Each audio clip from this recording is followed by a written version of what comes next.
Greetings. Once again, we are looking at another title which comes from the world's greatest literature, which I have aptly named the Universal Canon of Literature.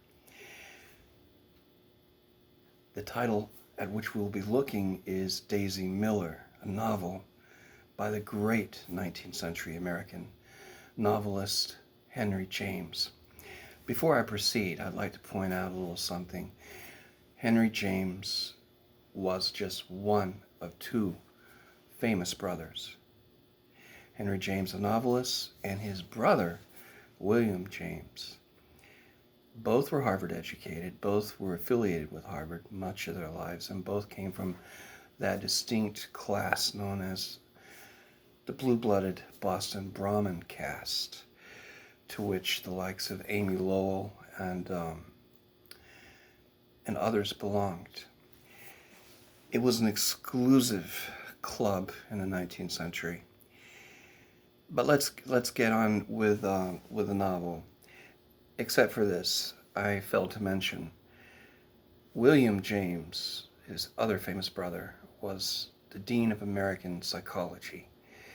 He was a pioneer in the field of psychology. In fact, the joke in academic circles when I was at university was and is that Henry James, the novelist, wrote more like a psychologist, and his brother, William James, wrote more as a novelist. So, all right, now Daisy Miller. This is usually reserved for graduate students, mainly because it's not really what you would call a page turner after the fashion of Dan Brown or Phyllis Whitney or these others.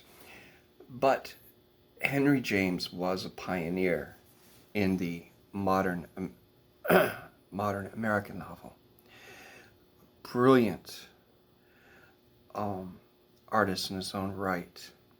And Daisy Miller is basically just that. It is an artist's attempt at understanding a very complex psychological personality.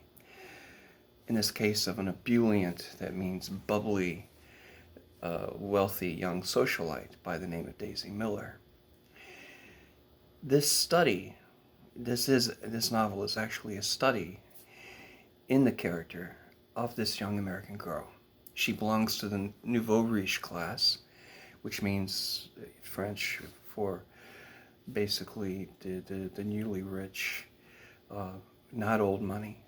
Her family came into money, and the idea in 19th century Boston society is if you were nouveau riche or new money, you really were not of the same caliber as the older families, which reveled in their old money status.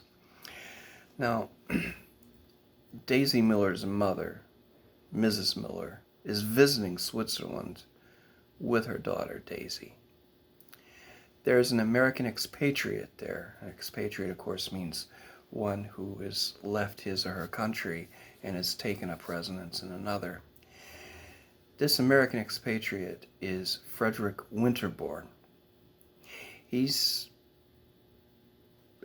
pretty smitten with Daisy, and he puzzles over her bubbly nature, her many different enthusiasms, and the fact that she does not really worry about breaking a number of social taboos which would be decried in Boston society at the time. We find them later at Rome.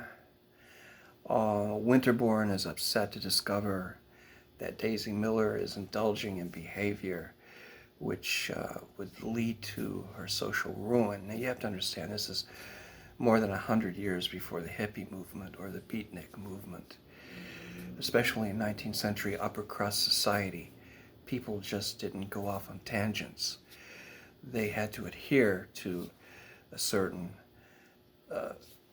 canon of social behavior, especially the wealthier and better place in society that that person was.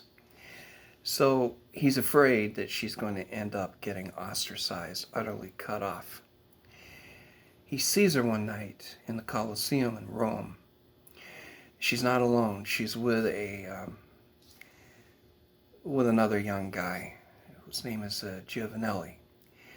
He's on the fringes of society. He does not belong to the more so-called acceptable classes at the time. You have to understand that European society was highly stratified, whereas that stratification was usually found in America only in places like Boston and New York or Philadelphia.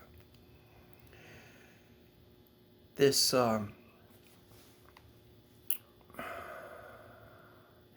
Daisy's upset. All she can do is just basically protest that she's not engaged to him. And a few days later, Daisy dies. She contracted malaria. The rest of the novel concerns her funeral. Giovanelli is at the funeral. He tells Winterbourne that he had had high hopes of marrying Daisy Miller. But he doubts that the beautiful young woman who had no qualms about stepping into taboos would have accepted him.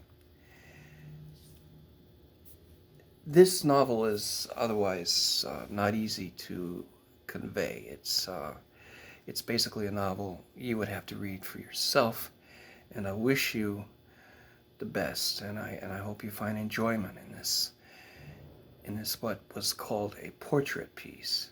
And Henry James, who's also the author of The Turn of the Screw and other novels, is the master at his craft. Thank you. Join us the next time for an even more engaging title.